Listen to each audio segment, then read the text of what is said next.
ने कहा, माँ जी, तभी तो मैंने कुछ नहीं कहा। ये सब शुभ अशुभ के विचार अंधविश्वास के अलावा कुछ नहीं है। कैसे नहीं है? लोग ऐसे ही तो नहीं मानते आए हैं। बूढ़ी माँ ने फिर कहा। शाम को सुनील को वापस आने पर कुछ देर हो गई। अक्सर ऐसा हो जाता है। शोभा सुनील के लिए नाश्ता बना रही थी। कमल और रीता खेलकर आ गए थे। दादी माँ ने कमल से पूछा, कमल, क्या समय हुआ है? दादी माँ, अभी 6:15 हुए हैं।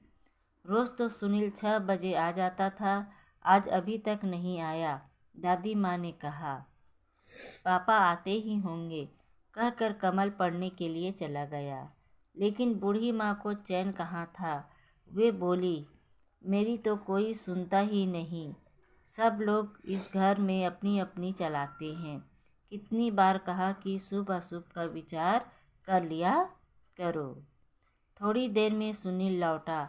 हाथ में बैग के अलावा मिठाई का डिब्बा भी था। दोनों बच्चे और शोभा उत्सुकता से उसके पास गए। लो, सब लोग मिठाई खाओ। आज मेरी तनख्वाह 5,000 रुपये बढ़ गई। मिठाई का डिब्बा उसने शोभा को थमाया और आगे बढ़कर बूढ़ी माँ के पैर छुए। माँ ने खुश खुश रहो, खूब तरक्की करो का आशीर्वाद दिया और चुप हो गई। शोभा ने सबको मिठाई दी। सुनील भी हाथ मुंह धोकर नाश्ता करने बैठा। तब शोभा ने उसे माँ जी की सारी बातें बताई।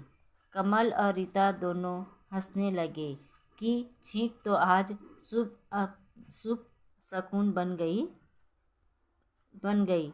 पापा की तरक्की जो हुई है। लेकिन सुनील ने इस बात को यूं ही नहीं खत्म होने दिया। उसने कमल और रीता से पूछा, अच्छा बताओ, छींक क्यों आती है? छींक, कमल ने सोचते हुए कहा, बस वह तो सभी को आती है। नहीं, सुनील ने रीता से पूछा, तुम बताओ। नाक में कुछ फंस जाने से छींक आती है। तुम्हारा जवाब पूरा सही नहीं है। आओ चलो माँ के पास, उन्हें भी कुछ और तुम्हें भी बताता हूँ कि छींक क्यों आती है। सुनील बोला। वे तीनों बूढ़ी माँ के पास जाकर बैठ गए। शोभा को रसोई का काम पूरा करना था,